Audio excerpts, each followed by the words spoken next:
Here we go! It's game one! Day two, the final week of Summer Skirmish, Jack. And we have a northwest to almost a top center bus path, and you see already, like I said before, we were talking about long-range drops. Anywhere is basically eligible. It's all valid. One thing that you will see, do you see in the bottom left on the map right there, that you have a number of players dropping out over the ocean. The reason they do that, for anybody that doesn't realize, your parachute opens in the game, the glider opens based on your elevation relative to the ground, and so what they're doing is trying to drop over the water because the elevation of the ground is as low as possible, which means they get a really late parachute drop. Yep. That gets them to the drops, the loot locations faster. And we're going to take a look in the bottom right there. That's why they pay you. That's Lupo. Thank you, Jack. Because you explained that. That's TSM Myth. You have a number of players floating in around them. You can still see the map there. A lot of players still floating to the east, southeast side. We talked about Paradise Palms. We got Myth here dropping into the center Dusty Divot, a location that has changed a number of times over the seasons. And he starts out here, attack, some shield. Time to take a look around. Can't complain about that as we swap on perspectives to Jumpman, who's all the way at Valhalla, as I like to call it, Viking Village for some.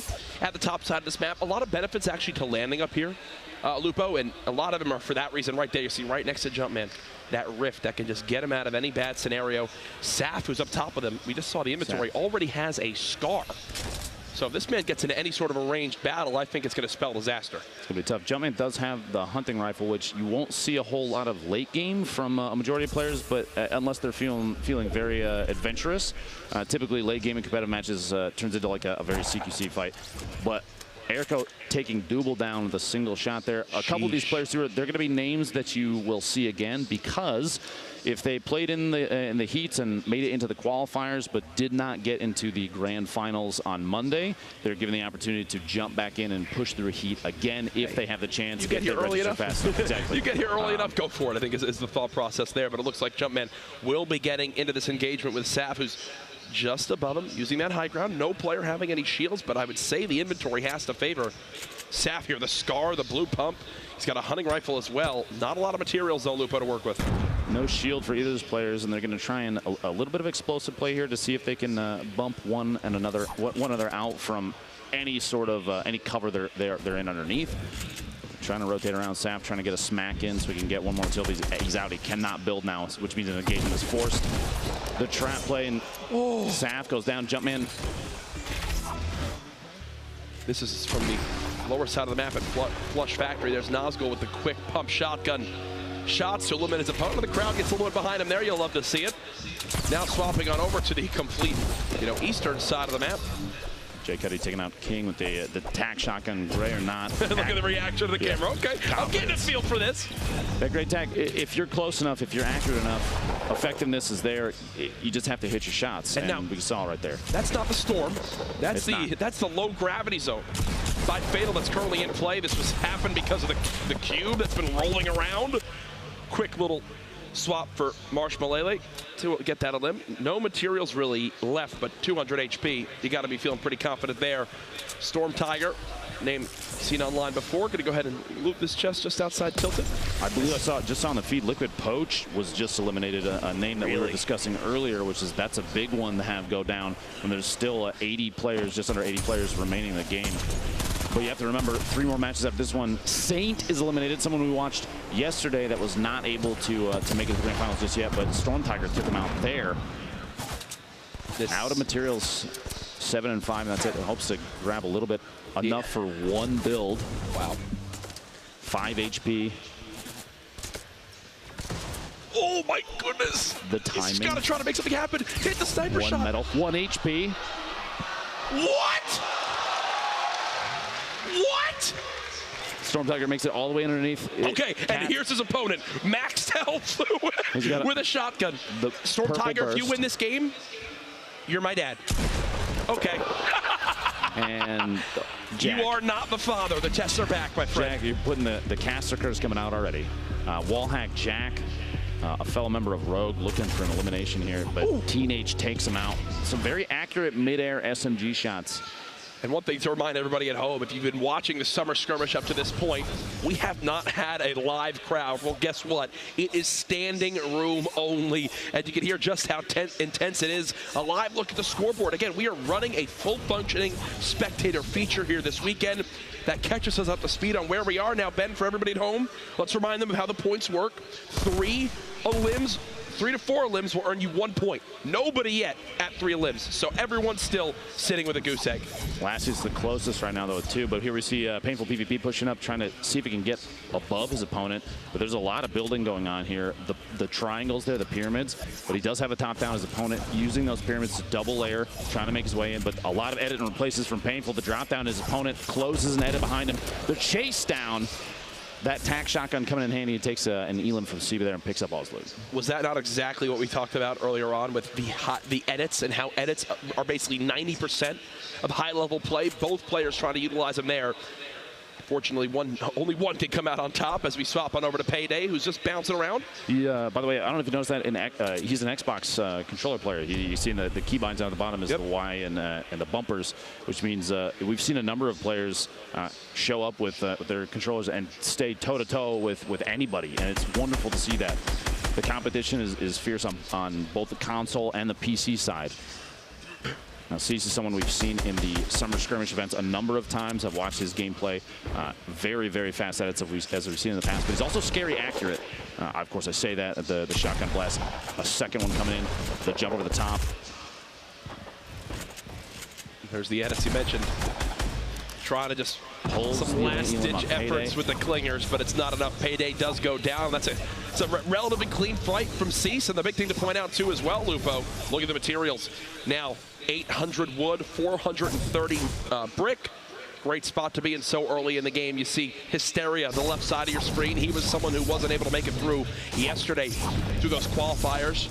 Came back on through, got off early, and now he's back again. Made it through the heats today to give it another shot. And they're down there in Greasy, but back over just southwest of Retail. There's a pair of houses here that is a pretty common loot spot for players that don't want to hit a POI, but it looks like it's a pretty hefty drop here this time. Dr. David, a fellow doctor, trying to see if he can put some shots in. Probably not legitimate as well. Sorry. Wow. I'm sorry, Ben. We'll talk about that later on. These drop-ins, you'll see some players even avoid building. I think his opponent was down underneath. That David gets third-partied. Wondering, is he going to pop the Rift to go? Is he going to try to just use it as an escape tool? He's going to escape. If right now he feels like he's in a bad spot and he does not use that Rift to go, I feel like that's a pretty big mistake. He has an opportunity to make a move here. Yep. He can pop them, and he does have bandages there to push himself up. He's going to be at 100 HP if he gets a chance to get all of those off. But we'll see here if Stark2K decides to push or not. We have Amjov, Sean was taken again, another name we've seen, and Kevy back there in Retail, and the Storm's going to push them out to the west. You're going to see some third party here in a second. This build fight as well is going to be maybe an opportunity to get a knockdown on somebody. Seemed like it as he had to start just disengaging. And, you know, I was so confident in him in that last battle once I saw the kind of health that his opponent was at, but then I didn't kind of realize maybe his material count was low, and that's exactly what the scenario is on the opposite side of the map. Megalomaniac 94. This is out at the hotel. The snipe shot. The headshot on Envy Scratch before going for the rift to make an escape because of the circle, but Scratch had maxed HP. He did. Megalomaniac only had 75. That was one of those where it's like, this kind of determines my whole game right here. A headshot is everything, and he landed it. An excellent shot. Fuzzy, the top-down view, pushing down. This double barrel we've seen a number of times. One of the most chosen in competitive, most chosen shotguns in competitive games because just how close combat a lot of these fights are. You won't see a lot of players say no thank you to a double barrel. It hits so hard up close, you can make a definitive play very easily with it. Right now, Fuzzy seems like he's not too confident in the engagement he finds himself in, just looking for maybe a reset in this fight. Quick little picture in the top right as you see Fuzzy just kind of jump out of frame saying, nope, not this time around, pal. The top right there, like you said, Jack, is kind of, it was almost a cross-section of what was happening around Fuzzy as he was backing away, just so players can see the layers, the number of the angles, the ramps that get placed during these engagements. And you have to watch for every angle possible because his opponent could have pushed up, built up a little bit, and gotten the top-down view through one of those ramps and taken a shot on Fuzzy as he was backing out, but he was lucky enough that they did not do that. He's taking his opportunity to farm up a little bit and build up another material buffer. Cub Smiles, this is another player I think we saw yesterday making a move away. a lot of intelligent disengaging, a lot of defensive building that is excellent to see in competitive matches, because a lot of players see building most of the time as an aggressive way to play, pushing up on your opponents. But right now, even right here, he might potentially edit that once it finishes, so he can peek through the structure and see if his opponent is pushing. And this zone, you just heard that kind of noise, means, hey, it's about to push, slowly beginning to close on it. And this is actually a very, very awkward zone. You see it, half of the zone is the water. So no one will be there. How does that maybe change these scenarios, Dr. Lupo? Because we talk about gatekeeping all the time, but I feel like you've only got about 60% of that zone that's even in play. Not a whole lot of players are going to be coming from the north and northwest side, just because of how thin the sliver of the map is that's left up there. You also have the southeast corner, which, if you saw the map earlier, is relatively sparse with players. But that northeast side, the largest push of players, and there's actually a fight going on outside there. Hopefully we can see that after the fact, depending on what happens with that. The two players fighting the storm. But there's going to be a big wave of people coming into the river, which is extremely exposed too. If I were in a position northeast side of Shifty Shafts, I'd build a 1x1 up there. If I had a scope, they are especially, or even just something like a tap fire with, take advantage of third-party situations, especially right now. Oh, most certainly. As we continue to watch, Cub Smiles is setting up right now, swapping it over to Linane as he's got some remote explosives in hands, considering maybe dropping some on in there, but realizing, hey, that would probably cause some danger close splash damage to me as well. So maybe not my best play as of yet. There you go. Now his opponent beginning to build on up, try to fight for this high ground. The quick reaction from Linane as he continues to build on up, keeping the high ground advantage, not getting the high damage pump shots he might want. It looks like it's time to spray. SMG in hand, nothing as of yet, and now, a third party. A new challenger approaches as he will again look to kind of reset this fight. Do you stop and maybe just use the chug jug here? Potentially, you see he's dropped down. He's taking an opportunity maybe to, like you said, use the chug jug. And one thing I want to point out is, in the middle of that fight, he was using a pump action shotgun to try and blow through surfaces. And recently, Fortnite, there was a change to that. Shotguns don't do nearly enough damage to make it an aggressive play to use it to push through structures. The swap to an SMG in that situation probably would have been a better play, because he would have been able to push more aggressively on his opponent who was trying to escape. So the shotgun choice, not enough damage. It just doesn't fire fast enough, and because of the change recently, it doesn't hit hard enough to make it an aggressive push through structure. Now, quick note, I just looked down at my scoreboard. Remember when I mentioned 0 people had points yet? Well, guess what? Ghost Aiden just jumped up to 5 elims. 2 points already earned. Our leader at this point, and then Painful now at 3. Those are our only 2 players up to this point, Dr. Lupo, who have earned themselves some points on the board. There are 3 other players currently alive it looks, that have 2 eliminations, 1 more elim pushing them to the 3 to get that single point. That's Kevy, Fluffy, and Zachamp. If they could pull, like I said, 1 more elim. And it's so important to mention, too, as we see how Painful got his 3rd elim. There it was. Jay Cuddy gets cut down. But the thing to bring up, we had our 33rd player qualify with 1 point yesterday. Aiden, with 5 elims, already has 2. This is just the beginning of game number 1 of the 4 we'll play. You got to think if you're Aiden right now, you're sitting pretty to potentially qualify for Monday's grand final. The southeast side, you hear that launch pad at this point. Shivsy might want to keep his eyes up. An opponent launch padded either away. Painful, you see right there, and there it is. Flying his way out. That engagement probably a good one to back out of. Painful saw a number of different opponents coming in and saying, no, now's not the time for this. The cube coming into play, the zone closing right on towards it. I'm so happy to see it. I want to see how it affects things. Right through, he's watching. He's going to C4 out and drop the player in. He saw him directly above. Tries to make some fancy plays happen. There's the quick build as well. Trying to protect from the 3rd party that's peeking on in. Still 200 HP for Linane. 0 elims to this point, so playing a little bit more of a passive game. Trying to use those audio cues, listen for where this player could be. I think he's got him spotted in the brick, and here comes more remote explosives. No! It's only an 8-point damage. There's the cleanup onto Ultra, but again, that 3rd party now popping on in. Linane's got to keep the action going, keeping the high ground. Try to spot with this pump. Only 24 more for Wood. Thankfully, a ton of brick to use. Quick little peek, cheeky. The high ground secured again with the ramp.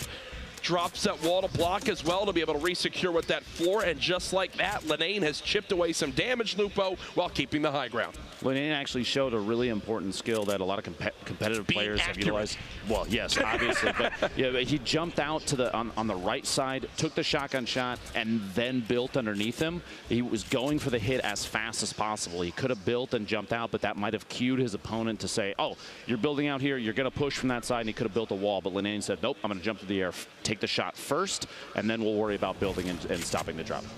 This is actually Aiden from earlier. That was Aiden's fifth limb. Fuzzy. A brilliantly lightning quick edit. Back to the Linane fight, still in this engagement. The zone will slowly be closing on in. Yes, they're right on the edge, but they will have to move. Looks like that player just below is beginning that process of moving now, and Linane still wants us the third party, though.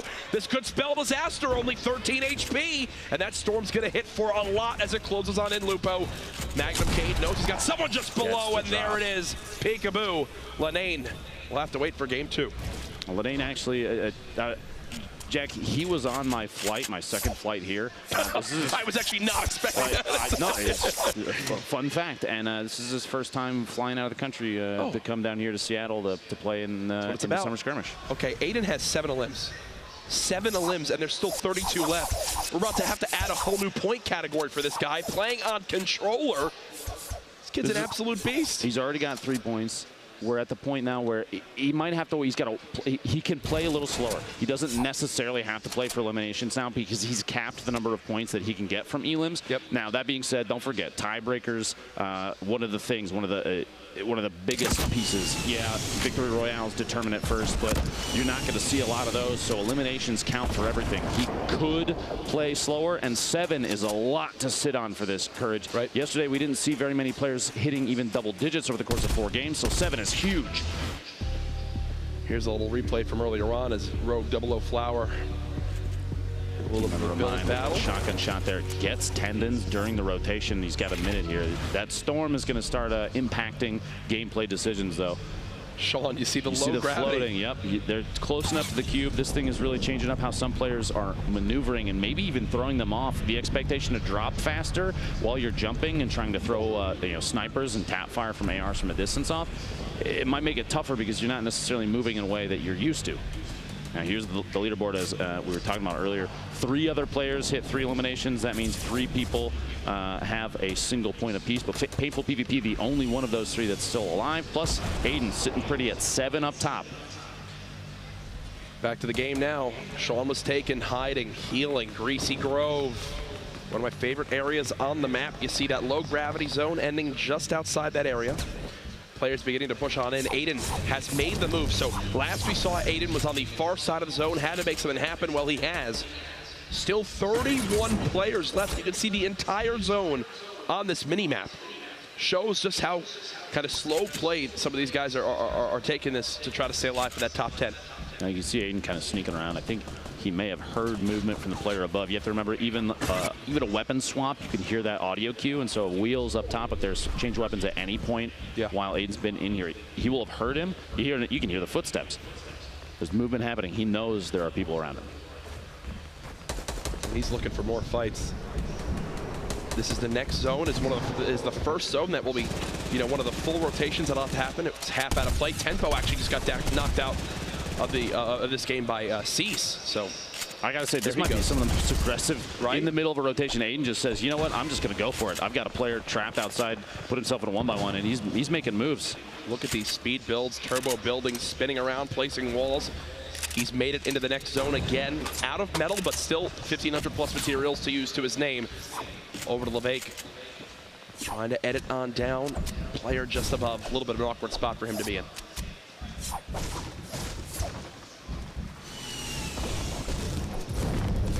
Uh-oh. Remember that trap? Remember that trap, Aiden? There are a pair of them in there. Remember that trap, Aiden? Place! Remember the trap! There it is! But it wasn't Aiden. Bowman SC was the second trap, the one closer to the front door. You see the border around the traps tell you whether or not they're yours or not. And we saw when Aiden put one down, there was a second trap with a yellow border around there. There's an opponent. I thought he was walking into Aiden's. Imagine that would have been his 8th limb. My goodness. Magnum Cade. One of the few players I think that I've seen thus far holding on to a bolt action this late in the game. And it's funny to say late in the game. I shouldn't have said anything, but Chuck Nass, the shotgun play there.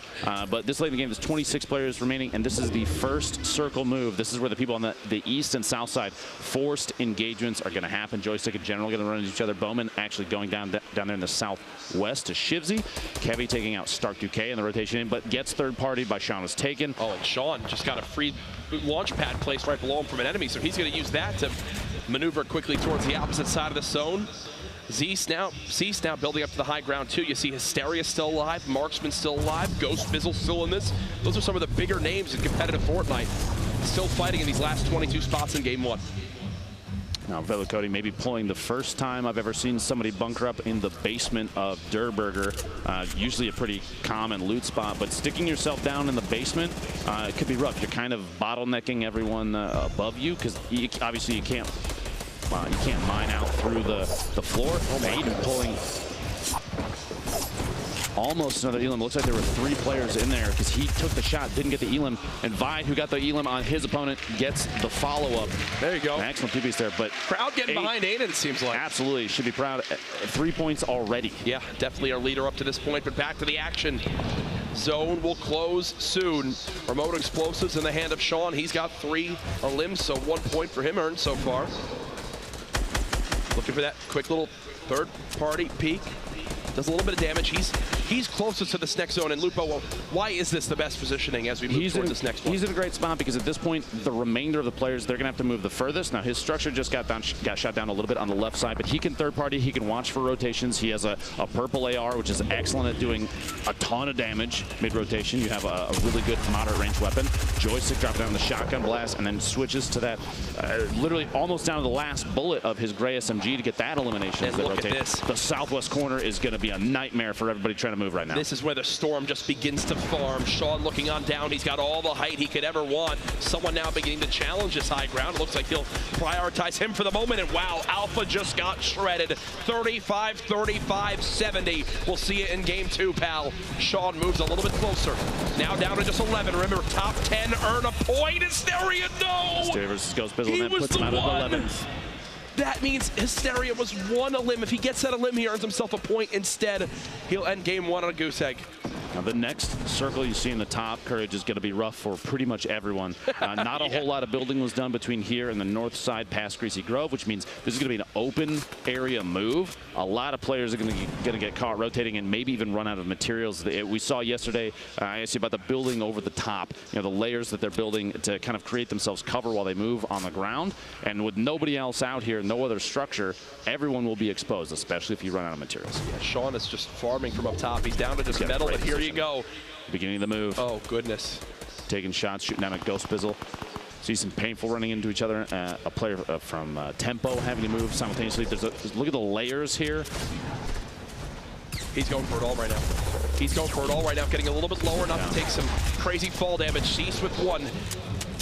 Chino now spectating as well. He's been eliminated. You see Sicarios is trying to build with whatever materials he has left. There you go. Builds a little 1 by 1. 1 player close, only 4 in total remaining. Now, if you make it to the top 3, Lupo, you earn another point. Everyone knows that. Nobody wants to be the next one to drop right here. Skyros, you could hear someone else is popping a shield very close by. That'll tell you there's a lot of players stacked on top of each other. Is that still Sean up top? I believe it is. Oh, nobody wants to rotate. Nobody wants to move. And I don't blame them because the next placement is, like you said, it's an increase in points. It's gonna create slower play from these really competitive players. They know that placement right now is everything. Ladies and gentlemen, our top 4 here. The zone about to move. Everything we've seen will culminate in these final moments. Ghost Bizzle, one of the biggest names online of the Summer Skirmish up to this point, trying to bounce around, trying to see exactly where he can spot an opponent. The storm slowly inching forward, everyone within just 1 or 2 walls of each other. It does not get more intense than this. Traps being placed, and now Lupo, this is it. This is the last move they've had to make. 24 seconds until the zone closes. And basically everyone's hand is forced. Now Sean might still be in the best position depending on the healing of the other players. He has 5 bandages and healing through HP damage is huge. Someone's out of shields. Come out. Skyros goes down to Bizzle top 3, which means these 3 players get 2 points apiece. That elim from Bizzle not only gave him top 3, but it gave him a 3rd elimination. Bizzle trying to strike down this opponent. It's not going to happen yet. So Bizzle has no healing, and he's only got 60 HP. He's got to force these fights. He's got to make something happen. He's looking to make it happen towards this low side, down to just 1 HP. Can he make the greatest play happen? I don't think Sean drops. Why would Sean ever drop? This elimination would be worth 2 points right now. Goes Bizzle. Good effort, my friend, but Sean knows there's the reason to force it. There it is.